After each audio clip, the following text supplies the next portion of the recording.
नमस्कार दोस्तों, मैं भावनी मिश्रा अपने चैनल में आपका स्वागत करती हूँ। इस वीडियो में मैं आपसे शेयर करूंगी चौथ व्रत की संपूर्ण पूजा विधि, तो वीडियो के साथ बने रहिएगा। आप सभी को करवा चौथ व्रत की बहुत बहुत शुभकामनाएं। करवा चौथ का व्रत कार्तिक मास के कृष्ण पक्ष की चतुर्थी तिथि को रखा जाता है। सुहागिन महिलाएं अपने अखंड सौभाग्य के लिए निर्जला व्रत रखती हैं। तो संपूर्ण पूजा विधि, हम पूजा कैसे करेंगे, उसके बाद चंद्र भगवान को अर्घ्य कैसे देंगे, चंद्र भगवान की पूजा कैसे करेंगे, उसके बाद पति पूजन कैसे करेंगे, फिर व्रत का पारण कैसे करेंगे, सुहाग कैसे लेना है, करवा कैसे फेरना है, ये सारी जानकारी इस वीडियो में मैं आपको दूंगी एक एक करके। आप देखते रहिएगा। और सबसे पहले पूजा सामग्री हम एकत्र कर लेते हैं। पूजा सामग्री का मैंने वीडियो बनाया है, आप इसकी लिंक मैं डिस्क्रिप्शन बॉक्स में डाल दूंगी या फिर आप मेरे चैनल पे जाके देख सकते हैं।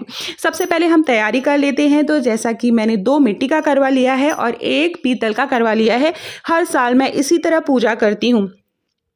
हर करवे में हम जल भरेंगे, मिट्टी वाले करवों में भी जल भरेंगे और पीतल वाले करवे में भी जल भरेंगे। हल्दी कुमकुम डालेंगे, अक्षत डालेंगे, पुष्प डालेंगे, क्योंकि जल जो है वह खाली नहीं रखा जाता है। इसके बाद कुमकुम डालेंगे। तो बहुत से लोग एक करवे में जल और दूसरे करवे में लावा रखते हैं, पूड़ी रखते हैं, ठेकुआ रखते हैं, ड्राई फ्रूट्स भी बहुत से लोग रखते हैं, काजू बादाम रखते हैं। तो अलग अलग जगह अलग अलग प्रथाएं हैं। मैं जिस तरह पूजा करती हूँ वो विधि मैं आपको बता रही हूँ। तो आप एक करवे में जल, एक करवे में ड्राई फ्रूट्स भी रख सकते हैं। बाकी पूजा की विधि इसी तरह रहेगी, जैसे आपके घर में जो मान्यता हो। तो मैं जो है करवे में जल रखती हूँ और ऊपर सारे सामग्री रखती हूँ, जैसे कि चावल, जो ऊपर का बर्तन रहता है, इसकी कटोरी है, उसके ऊपर मैंने चावल रखा है और चावल के लड्डू रखे जाते हैं। हमारे यहाँ चावल जिसको पिन्नी का लड्डू बोलते हैं, तो चावल के पिन्नी के लड्डू रखे जाते हैं। रबड़ी, बतासा रखा जाता है। सिंघाड़ा अगर मिल पाए आपको इस मौसम में तो सिंघाड़ा भी रखा जाता है।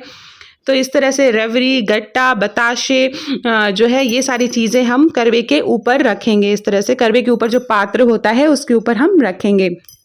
तो इस तरह से पूजा की तैयारी कर लेनी चाहिए, उसके बाद पूजा करनी चाहिए। तो एक चौकी लेंगे, उस पर लाल या पीले रंग का वस्त्र हम बिछाएंगे, साफ सुथरा वस्त्र बिछाएंगे और उस स्थान को हम पवित्र करेंगे।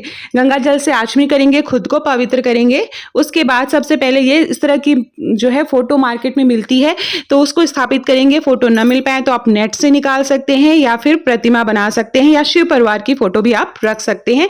तो इस फोटो में शिव परिवार की फोटो रहती है, गणेश भगवान जी, शंकर भगवान जी, माँ पार्वती और कार्तिकेय जी की पूजा की जाती है। फिर हम कलश स्थापना करेंगे, चावल से अष्टदल कमल बनाएंगे और वहां पे कलश स्थापना करेंगे। अब हम करवों को स्थापित करेंगे। तो करवों को स्थापित करने से पहले जहां पर आप करवे रखेंगे वहां पर हमें थोड़ा सा चावल का ढेर बनाना है। पीतल के करवे को हम अर्घ देने के लिए यूज करेंगे और जो मिट्टी के करवे हैं उनको हम पूजा में स्थापित करेंगे। तो इस तरह से दोनों करवों को हमें स्थापित करना है और जो टोटी का मुख है वो दाईं तरफ रखना है, याद रखिएगा। और जब आप पूजा करें तो पूजा हमेशा पूर्व दिशा में मुख करके करनी चाहिए। दक्षिण दिशा में ना तो आप पूजा स्थापित करें और ना ही आपका मुख होना चाहिए। तो पूरा पश्चिम की दिशा आप देख सकते हैं, उस दिशा में ही हमें पूजा करनी चाहिए। उसके बाद हम सरई लगाएंगे। तो हमारे यहाँ इधर पूर्वांचल में इस तरह की सरई मिलती है, इस तरह की सीकी होती है। तो 4-4 की सीकी हम लगाएंगे। बहुत से लोग 7 सीकी भी लगाते हैं, मैं 4 लगाती हूँ, चौथ का व्रत है तो 4-4 सीकी इस तरह से हम लगाएंगे। फिर जो कलश हमने स्थापित किए हैं या जो करवे स्थापित किए हैं उनको भी हम गंगा जल से पवित्र करेंगे। उसके बाद हम जो है कलश जो हमने रखा है और जो फोटो स्थापित की है वहाँ पे भी हम गंगा जल से उनको पवित्र करेंगे। उसके बाद सर्वप्रथम हम गणेश भगवान जी को टीका लगाएंगे, हल्दी कुमकुम लगाएंगे, भगवान शिव को लगाएंगे, वहाँ शिवलिंग बनी होती है फोटो, वहाँ लगाएंगे। चौथ माता को लगाएंगे, करवों पे हम हल्दी कुमकुम लगाएंगे। तो सच्चे मन से भगवान को याद करते हुए हमें पूजा करनी है। कोई सामान ना मिल पाए तो उसके लिए परेशान मत हो। जैसे सीकी बहुत जगह नहीं मिलती है, ये जो सरई है वो नहीं मिलती है, तो कोई बात नहीं, नहीं लगाएंगे। तो इस तरह से सुपारी जरूर, जो पात्र है उसमें सुपारी जरूर रखें, एक एक सुपारी रखेंगे। और जो पीतल का करवा वहाँ पे भी एक सुपारी रखेंगे। उसके बाद भगवान गणेश को दुर्वा चढ़ाएंगे, जनेऊ चढ़ाएंगे। तो चूंकि फोटो में सारी प्रतिमाएं बनी होती हैं तो वहीं पर हम पूजा करेंगे। बहुत से लोग अलग से गणेश भगवान जी हल्दी के स्थापित करते हैं और माँ गौरी स्थापित करते हैं। मैं फोटो में ही सरल तरीके से जो पूजा हो सकती है मैं वो विधि बता रही हूँ, आसान तरीके से। उसके बाद पुष्प अर्पित करेंगे। इस तरह से माला चढ़ाएंगे भगवान को। सभी करवों पे फूल चढ़ाएंगे, भगवान गणेश को फूल चढ़ाएंगे, कलश पे हम फूल चढ़ाएंगे, करवों पे फूल चढ़ाएंगे। तो इस तरह से हमें फूल चढ़ाना है। जो भी फूल आसानी से आपको मिल पाए वो फूल आप अर्पित करेंगे। माँ गौरी को लाल रंग का फूल अर्पित करना होता है। फिर इस तरह से लाल रंग की चुनरी या वस्त्र हम पहनाएंगे। लाल रंग का ही वस्त्र पहनाना चाहिए। करवा चौथ में लाल रंग का बहुत ही ज़्यादा महत्व माना जाता है। उसके बाद जो कलश है और जो करवा है उस पर हम कलावा बांधेंगे। इस तरह से रक्षा सूत्र जिसको बोलते हैं या कलावा, इस तरह से हम लपेट देंगे। फिर ये देखिए इस तरह से हमें कलावा लपेट देना है। फिर जो है हम कलश पे सिंदूर लगाएंगे, करवों पे सिंदूर लगाएंगे। तो करवों पे सिंदूर लगाना बहुत ज़रूरी होता है। तो 5 बार इस तरह से आप सिंदूर कहते हैं टीक देना। तो इस तरह से सिंदूर लगाएंगे, पान का पत्ता चढ़ाएंगे, पान के पत्ते में एक इलायची और लौंग रखेंगे और वो अर्पित करेंगे। हल्दी की गांठ भगवान गणेश जी को चढ़ाएंगे। फिर हम दीपक जलाएंगे। तो जो कलश स्थापित किया है हमने उस पर दीपक जलाएंगे। बहुत से लोग पहले ही दीपक जला देते हैं, लेकिन जो सही तरीका है, सबसे पहले हम पुष्प अर्पित करते हैं, हल्दी कुमकुम लगाते हैं, पुष्प अर्पित करते हैं, वस्त्र पहनाते हैं, उसके बाद ही हमें दीपक जलाना चाहिए। तो आपके यहाँ जैसे होता है आप देख लीजिएगा। तो इस तरह से धूप बत्ती जलाएंगे।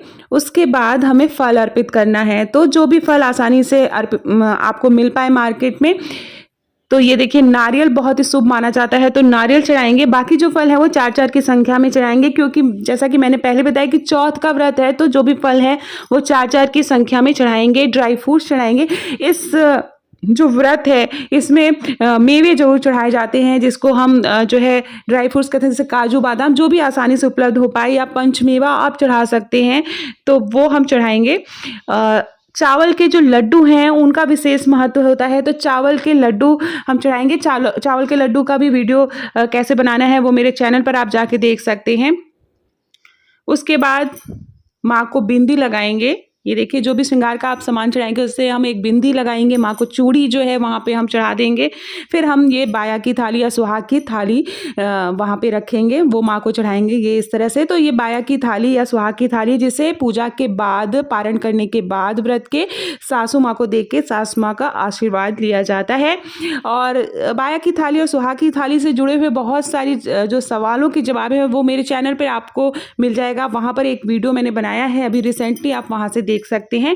तो बाया की थाली में आप चूड़ी, बिंदी, सिंदूर, कपड़ा, ये आलता, महावर, मेहंदी, नेल पॉलिश, जो भी श्रृंगार का सामान आपको आसानी से उपलब्ध हो पाए वो हम चढ़ाएंगे। इसके बाद हमें व्रत कथा पढ़नी होती है। फिर हम सुहाग लेंगे और करवा फेरेंगे। तो ये मैं आगे बताऊंगी कैसे करवा फेरते हैं अकेले आप। तो सबसे पहले हम व्रत कथा पढ़ेंगे। तो साहूकार के बेटे की कथा, 7 बेटों की कथा होती है जिसे पढ़ना होता है। तो वो आप कोई किताब हो वहाँ से पढ़ सकते हैं, या आप जो है इंटरनेट से आप कथा सुन सकते हैं। तो इस तरह से कथा सुनेंगे। हाथ में पुष्प और अक्षत लेंगे। कथा सुनने के बाद पुष्प और अक्षत अर्पित कर देंगे और फिर हमें जो है करवा फेरना होता है। तो मैं आपको बता दूं, करवा फेरने के लिए कई जगह अलग अलग प्रथाएं हैं। तो जैसे राजस्थान और हरियाणा में काफ़ी महिलाएं एक साथ एकत्र होती हैं, एक ही जगह पूजा करती हैं और वो गोले में बैठ जाती हैं और गोले में थाली फेरती हैं। तो इस तरह से करवा फेरा जाता है।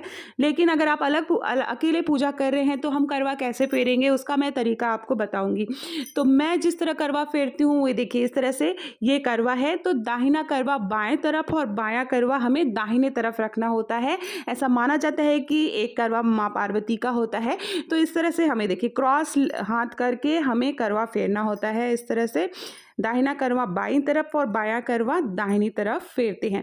मैं सिर्फ एक बार फेरती हूँ क्योंकि कई सालों से मैं इसी तरह एक बार करवा फेर के पूजा करती आ रही हूँ, क्योंकि कहा जाता है कि जैसा आपने पहली बार पूजा की है ना वैसे ही हर बार करनी होती है। लेकिन बहुत से लोग 7 बार करवा फेरते हैं, जैसे कि बहुत से लोग जब गोले में बैठ के करवा फेरते हैं तो भी 7 बार करवा फेरते हैं।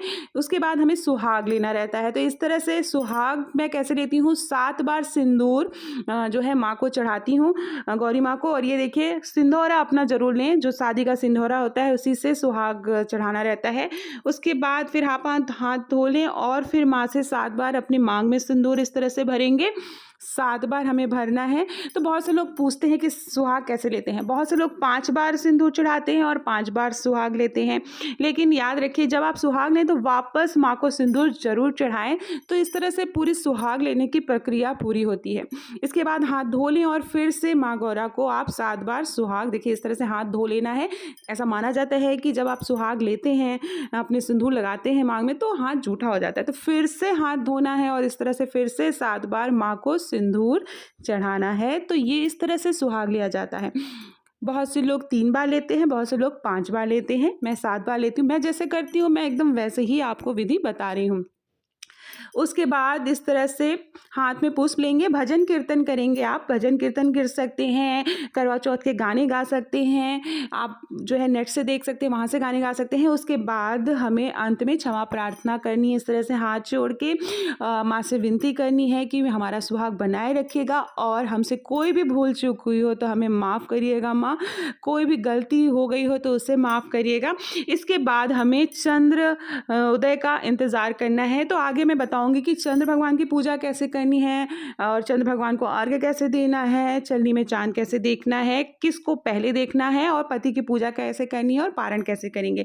तो ये सारी जानकारी मैं आगे आपको दूंगी।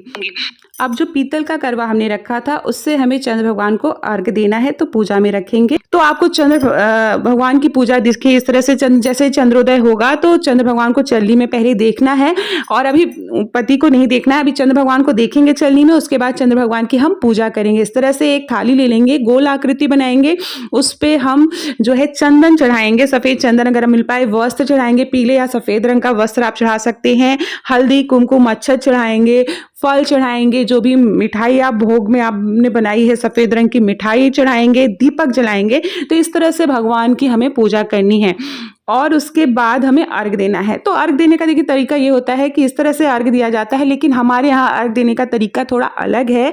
अपने बाल को लेके सरई के साथ जोड़ते हुए इस तरह से एक पहली बार घूमना है, फिर अर्घ्य देना है। तो ये प्रक्रिया 4 बार करनी होती है क्योंकि चौथ है जैसा कि मैंने बताया।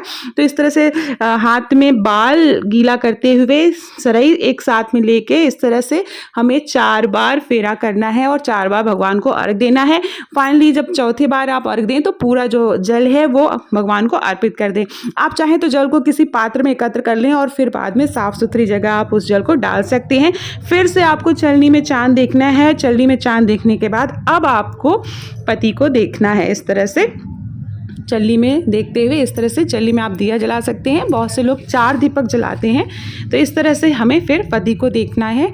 तो ये जो है पूरा जो है प्रक्रिया है, इस तरह से हमें करनी है। ये देखिए, फिर उसके बाद हमें पति पूजन करना होता है। तो तिलक लगाएंगे। तिलक हमेशा देखिए, बहुत से लोग भगवान को जिस हाथ से तिलक लगाते हैं उसी हाथ से पति को भी लगाते हैं, लेकिन तिलक लगाने का तरीका मैं बताऊंगी। अंगूठे से तिलक लगाया जाता है। इस तरह से बीच की उंगली लेते हुए इस तरह से अंगूठे से हम तिलक लगाएंगे। उसके बाद आरती करेंगे। फिर जो भी मीठा आपने रखा है थाली में, सबसे पहले जो है पति को मीठा खिलाकर पानी पिलाया जाता है क्योंकि उनके लिए ही सारा व्रत है। तो पहले उनकी सेवा करेंगे, फिर हम पारण करेंगे व्रत का। तो उसके बाद हम आशीर्वाद लेंगे। ये देखिए, मीठा खिलाएंगे और फिर आशीर्वाद लेंगे। उसके बाद फिर इस तरह से हमें व्रत का पारण करना है, पति के हाथों से जल पीना है। बहुत से लोग बोलते हैं पति बहुत दूर रह रहे हैं कहीं, तो कैसे करें? तो आप ये प्रक्रिया आप मोबाइल पे फ़ोटो देख के कर सकते हैं या ऑनलाइन फ़ोटो आप करके पूजा कर सकते हैं। तो ये थी संपूर्ण पूजा विधि। तो आपको वीडियो कैसा लगा कमेंट बॉक्स में ज़रूर बताइएगा। कोई क्वेश्चन हो तो ज़रूर पूछिएगा। बहुत बहुत धन्यवाद ये वीडियो देखने के लिए।